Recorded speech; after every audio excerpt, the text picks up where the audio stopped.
Hello, guys. Before going to bed, I'd like to read once again my favorite book. This is entitled The Mother of Peace. This is an autobiography by Chan Moon. Join with me, guys. I'll be reading from the subtopic Media Expressing Universal Values. As I've read yesterday, it's all about the Little Angels ballet activities. I have to continue that page. Media Expressing Universal Values. The year 1975 was a time when a shadow of gloom hung over the world. The United States pulled out of Vietnam that April, leaving the country in the hands of the communists. People were shocked and horrified as the communists in Vietnam and its neighbor Cambodia slaughtered entire populations. Across the globe, communism was gaining in strength.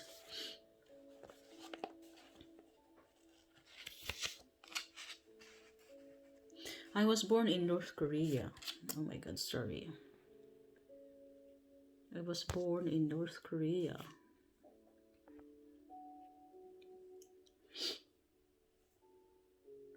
And I experienced firsthand the cruelty of communism and the wretchedness of war.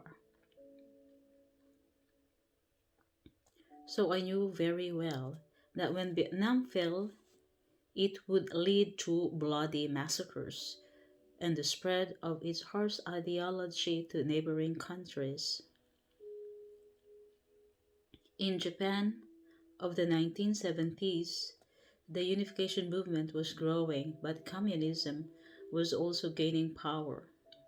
The Korean residents in Japan created separate pro-Seoul and pro-Pyongyang groups, and they often engaged in confrontation. My husband and I decided that the most effective way to influence Japan as a free society and protect it from communism would be to create a newspaper.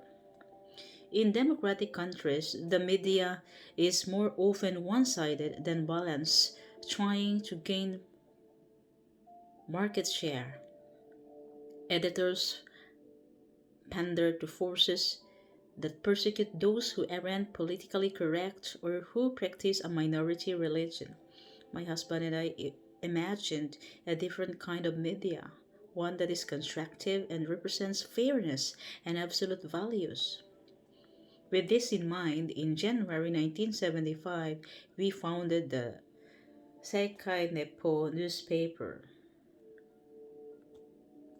in Tokyo.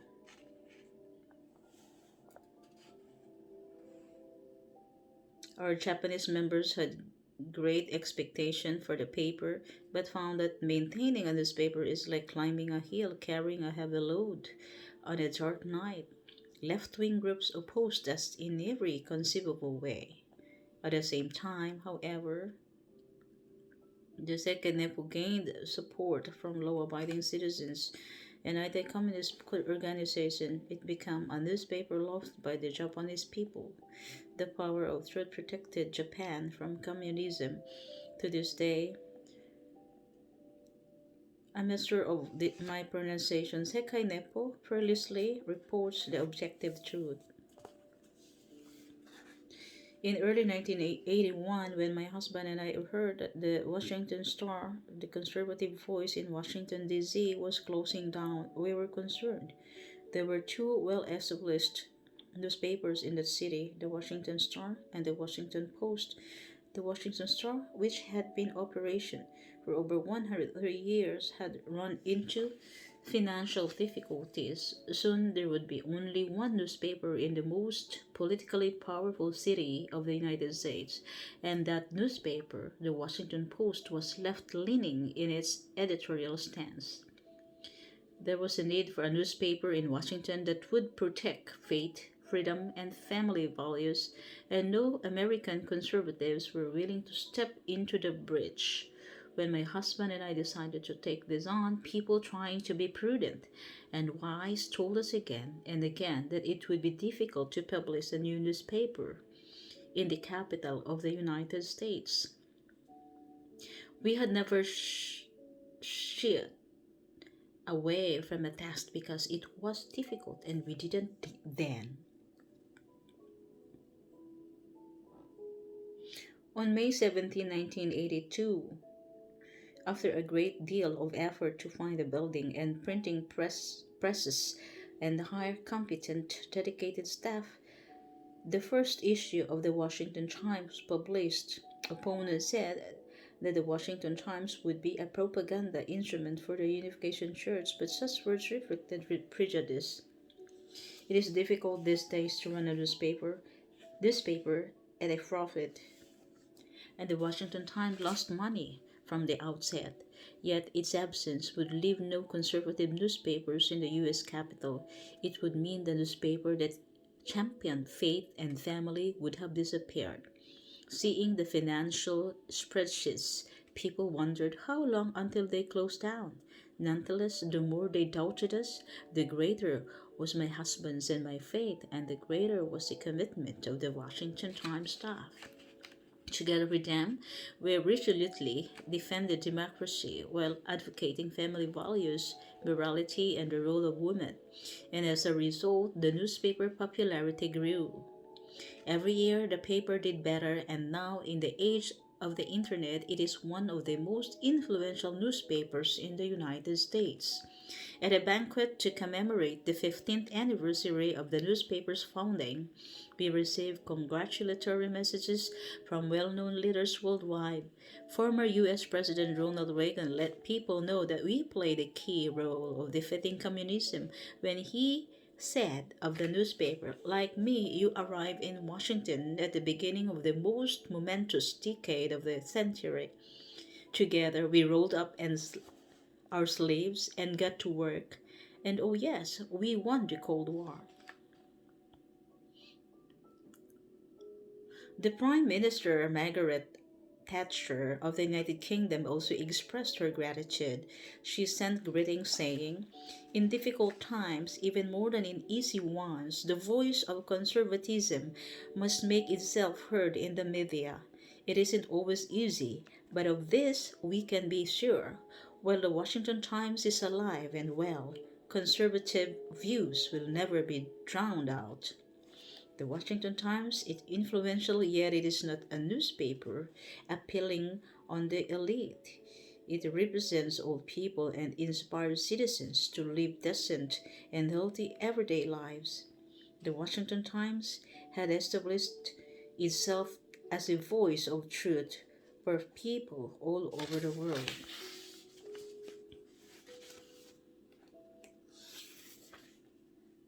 Justice after tears.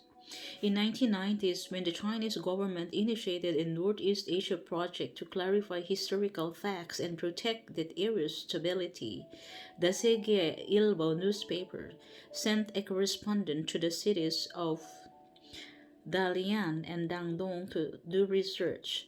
The correspondent was eager to visit the site of the Lashan courthouse in Dalian, formerly a Japanese colonial court in the city, which the Japanese called Ryujun, with the courthouse where a number of Korean patriots had been unjustly tried, was nowhere to be found. The Chinese government had long since sold the building. My husband and I heard this report with heavy hearts. It pained Koreans to hear how the historical footprints of our heroes and heroines of the independence movement, who had risked their lives for Korea's freedom, were gradually disappearing. We decided to buy the building. To us, the Lashan courthouse is priceless. It represents the suffering of the Korean people in modern history and the legacy of their patriotic spirit. Our viewpoint, shared by many Koreans, was that such a historic site should not have fallen into indifferent hands. In the end, after negotiating with the owner, the Sege Ilbo Corporation, both the building and restored the Lushan Courthouse as a museum. They invited experts to visit the site, and after conducting thorough research of old documents, they recreated the original courtroom. The Lushan Courthouse site is now a must-see historic landmark for freedom for young people from China and Korea and others who visited Dalian. And this was a project bending of all Korean. We invited Korean citizens to contribute money. In 1993, through the Sege Ilbo Corporation, we founded the Yoson Patriotic Martyrs Memorial Foundation Corporations. Besides gatherings, historical stories about the bravery, determination, and sacrifice of those who fought for the Korean independence, the foundation also works for peace in Northeast Asia. Historically, relations between neighboring countries in Northeast Asia have been complicated. Creating peace is like unraveling a ball of tangled yarn. It is difficult to find where to begin, but nothing will be accomplished by sitting with arms crossed. When the Sege Times Corporation reconstructed the Lushan Courthouse, it did so to capture the anguish of the past age and enable visitors to experience the history of the Korean people overcoming a national crisis. It also points to the importance of creating peace and among nations, as well as launching newspapers in Japan and United States. Our movement launched Tiempos del Mundo in Latin America and the Middle East Times in Istanbul, but it was only in 1989 that the Korean government instituted the freedom of the press that allowed us to launch the Sege Ilbo newspaper in Seoul. It was in the February 1, 1989 that the Sege Ilbo in Seoul was founded. Since a religious movement founded the newspapers, we naturally faced opposition. As in the United States and Japan, Macquarie circulated just watch it become a mouthpiece promoting the Unification Church, people said. It will be nothing but a religious tract. The half-theist voices predicted. It will stop printing before the year is out. But our determination to produce a professional news source that could serve Korea by providing fair and unbiased news and opinion was unwavering. On February 1, 1989, the presses started up and 1.2 million copies of the first edition of the Sege Ilbo came rolling out. We held fast to the creed that the news media must be the voice of the conscience and of the truth. This conviction has remained steadfast for more than 30 years. Our efforts garnered more than just verbal criticism after Sege Ilbo exposed the Korean ruling party corruption. Innocent and unrelated enterprises we had found were suddenly subjected to overbearing tax investigations that drove some into bankruptcy. The government targeted companies such as Tongyil Industries, which produce essential machine parts, and Dongyang Agricultural Machineries, which manufactured specialized farming equipment, and forced them to shut down. Various powerful interests demanded that we fire the newspaper's chief editor. We did not surrender to the threats of intestment. Instead, we raised the banner of social justice and virtue. Over time, with steadfast publishing of valuable news and opinion, the Sege Ilbo was prevailed.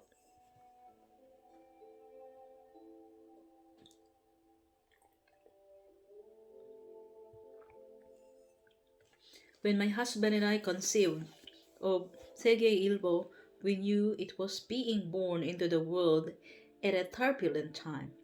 Though it has stood alone as a pine tree in an empty field, Sege Ilbo has consistently defended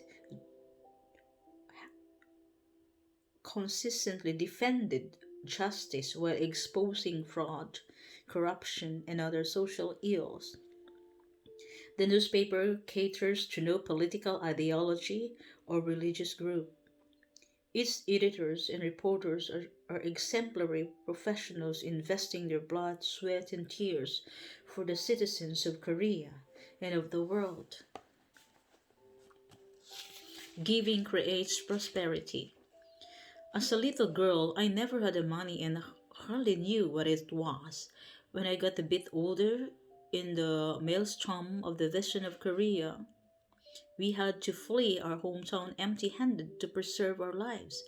We remained penniless for a long time. Moreover, my maternal grandmother and my mother were devoted to God's will, and our lives has little to do with money. After I married, tithes and offerings came in and went out just as fast as for public purposes. I did not have any concern about making a fashion statements. Sometimes, when I saw an expensive purse, I wondered what might the money in that purse be used for. More important than how much money is in the wallet is the question of how it is spent. The path of one's money shapes one's fate. According to God's word, our responsibility is to have dominion of love over all things and to share our prosperity. As explained in Genesis, God made Adam and Eve and told them to be fruitful and multiply, fill the earth, and have dominion over all things. Our movement's economic activities began humbly in Father Moon's mud-walled hut in Pumildong, Busan, during the last months of Korean War. Father Moon and one disciple, one Pil Kim, would create a cell simple portraits for American soldiers. When the troops moved to Seoul, members collected stamps and sold them, and they colored in black and white photos and sold them along the roadside. Through these and other small businesses, we supported our missionary activities. Our first step on the path to a real business ventures was in 1960 when we set up Chongil Industries. Korea now exports all kinds of merchandise throughout the world, but in 1960s, no one would ever have imagined that Korea's machine industry would develop as robustly as it has. We began Chongil Industries with a Japanese last that was destined for the trash bin. Our prayer was that God would bless our new company and that it would one day become the world's foremost manufacturer of machine parts. By developing our expertise, Chongil Industries grew from manufacturing the Yewa air rifle to making parts for equipment used in our country's defense. As a leading machinery enterprise in Korea, we only acquired technologies to help Korea. We went on to share our technology with people on the world. Next, we established the Ilwa Company, which pioneered the export of high quality ginseng products. Ginseng was unknown in the West at the time, but now it was household item. Ilwa is recognized both for its excellent products and as a leader in ginseng science. Inspired by our vision, our members have started many businesses. While this supports the economic development of our country and the world, our purpose goes beyond that. Our goal is for all people in the world to enjoy mutual prosperity. We believe in sharing the tools of technology among all peoples. With true family values and technologies in harmony with the natural world, we all can live and work together in a pleasant social environment. Our philosophy of living for the sake of others is the driving force behind all of this. It is a fundamental truth that we should take care of those who are less fortunate than ourselves. A wealthy person who is grateful to others and help others will create a wealthy community, nation, and world. The creation is a gift God has given each of us, and every human being should be able to enjoy this gift fully. It is contrary to God's will for one individual to gain possession of everything or for one country not to share its scientific developments, technologies, and resources in times of need, or use such thing to dominate other nations. Yes, some person or group in some country develops its new technology. The next step is to enable others to benefit so that all can enjoy health, well-being, and comfort. This is the way of mutual prosperity. We should not take pride in having crisp pills inside fancy purses. Instead, we should focus on how our assets can benefit others. True pride comes when we spend our money for purposes larger than ourselves. Yes, it's really inspired me, yung line na ito. Huwag tayong, let us not just be content of living for the sake of ourselves. Why not extend our hand to other people, embracing other people? Diba? Just sharing po. Thank you so much, Kai. Hanggang dito lang po ang yung page na for tonight. Next time around po sa aking readings, and I'll go on with a prayer devotion. Actually, yung aking ginagawang spiritual conditions ay almost an hour. Minsan sumusobra. Tapos na ako sa reading, and I have prayers and some more. Yeah, i-share ko lang as part of my LS po. I hope you can bear with me, guys. Thank you so much. See you next time. Ang nakalagay po dyan, yung Korean character is, dito sa my flower is saranghamnida, which means I love you in Korean, and then kamsahamnida, yung sunod po na word, this means thank you, or thank you so much, ganyan. And the two words is for you all guys, saranghamnida, kamsahamnida. Thank you for bearing with me, guys. Sana we can extend our support to other YouTuber. Mag-anuhan tayo. Let's love each other, support each other. Extend our hand to our friends, make new friends in YT, and enjoy different channels. Magtulungan. Thank you so much. Proceed po ako sa next mission. Thank you.